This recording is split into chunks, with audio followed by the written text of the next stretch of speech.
ನಮಸ್ಕಾರ ಸ್ನೇಹಿತರೆ, ಮತ್ತು ನನ್ನ ಚಾನಲ್ಗೆ ಸ್ವಾಗತ.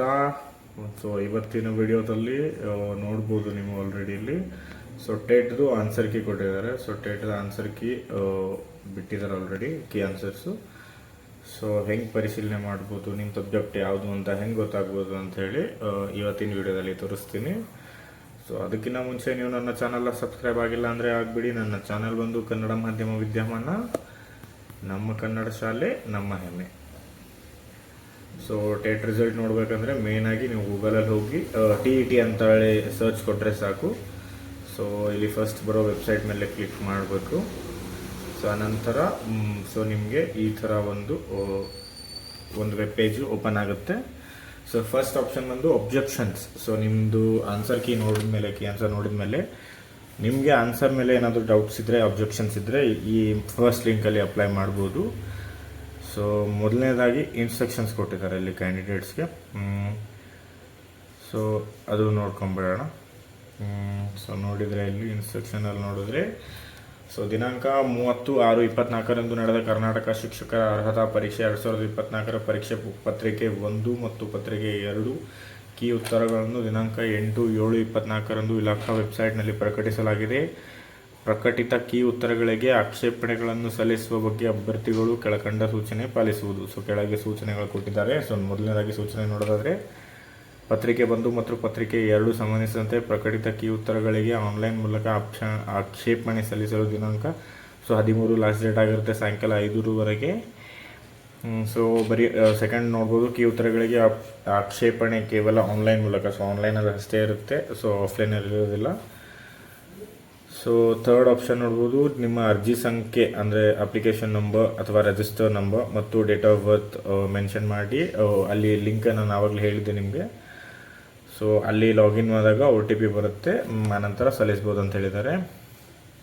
ನಾಲ್ಕನೇದಾಗಿ ಅದೇ ನಾನು ಹೇಳಿದಲ್ಲ, ನೀವು ಅಕಸ್ಮಾತ್ ಅಬ್ಜೆಕ್ಷನ್ ಆಕ್ಷೇಪಣೆ ಏನಾದರೂ ಹಾಕಿದರೆ ಅದಕ್ಕೆ ಒಂದು ಆಧಾರ ಇರಬೇಕು ಅಥವಾ ದಾಖಲೆ.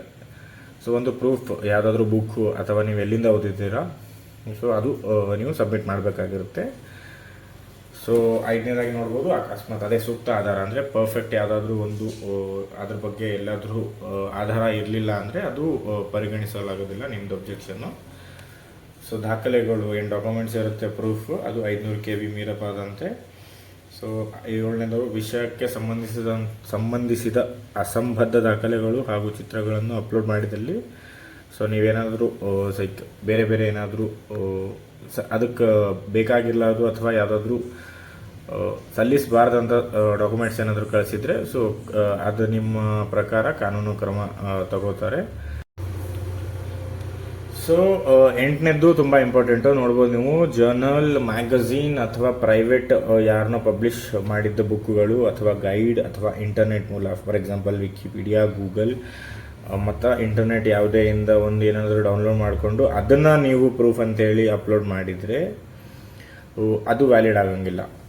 ನಿಮ್ಗೆ ಯಾವುದಾದ್ರೂ ಗೌರ್ಮೆಂಟ್ ಸಜೆಸ್ಟೆಡ್ ಬುಕ್ಸು ಅಥವಾ ಗೌರ್ಮೆಂಟ್ ವೆಬ್ಸೈಟಿಂದ ಏನಾದರೂ ಸಿಕ್ಕರೆ ಅದನ್ನು ಮಾತ್ರ ಸಲ್ಲಿಸ್ಬೋದು.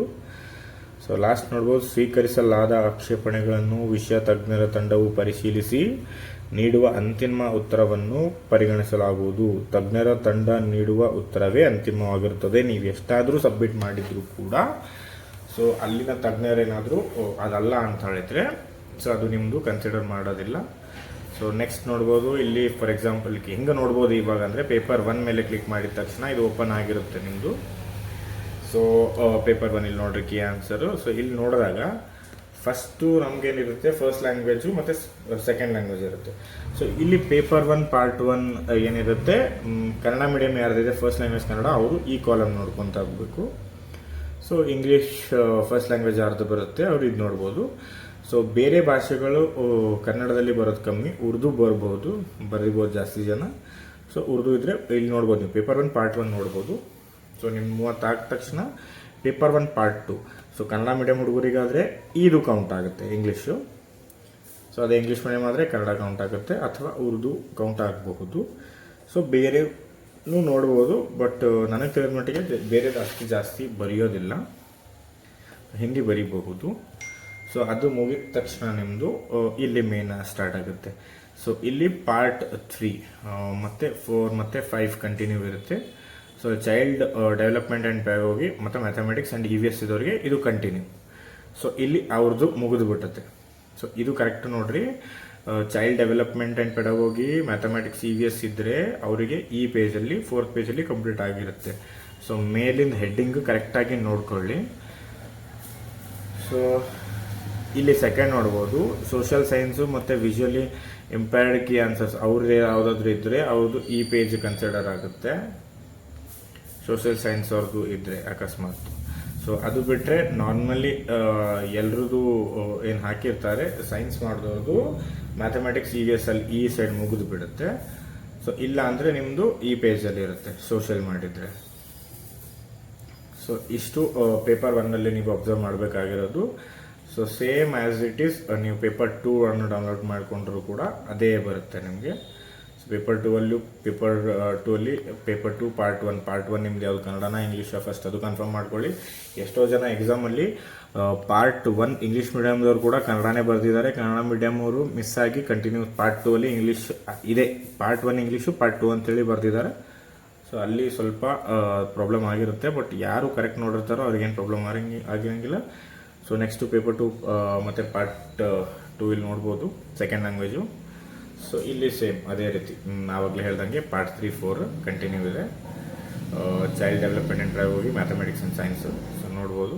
ಸೊ ಇಲ್ಲಿ ಸೋಷಿಯಲ್ ಸೈನ್ಸ್ ಇದ್ದವ್ರದ್ದು 5th ಪೇಪರಲ್ಲಿದೆ. ಸೊ ಇಷ್ಟು ಕೀ ಆನ್ಸರ್ ನೋಡೋ ಒಂದು ಪ್ರಕ್ರಿಯೆ. ಸೊ ಇಲ್ಲಿ ಅಬ್ಜೆಕ್ಷನ್ ಮೇಲೆ ಕ್ಲಿಕ್ ಮಾಡಿದರೆ ಆ್ಯಸ್ ಇಟ್ ಈಸ್ ಅವ್ರು ಹೇಳಿದಾಗೆ ನಿಮ್ಮ application number, date of birth hockey submit ಮಾಡಿ ಅಲ್ಲಿ ನಿಮ್ಮದು ಪ್ರೂಫನ್ನು ನೀವು ಸಬ್ಮಿಟ್ ಮಾಡಬೇಕಾಗಿರುತ್ತೆ. ಸೊ ಇದ್ರ ಬಗ್ಗೆ ಮತ್ತೆ ಏನಾದರೂ ಮಾಹಿತಿ ಬೇಕಾದಲ್ಲಿ ಕಮೆಂಟ್ ಮಾಡಿ, ಕಮೆಂಟ್ನಲ್ಲಿ ನಾನು ಉತ್ತರ ತಿಳಿಸಿ ಕೊಡ್ತೀನಿ. So thank you.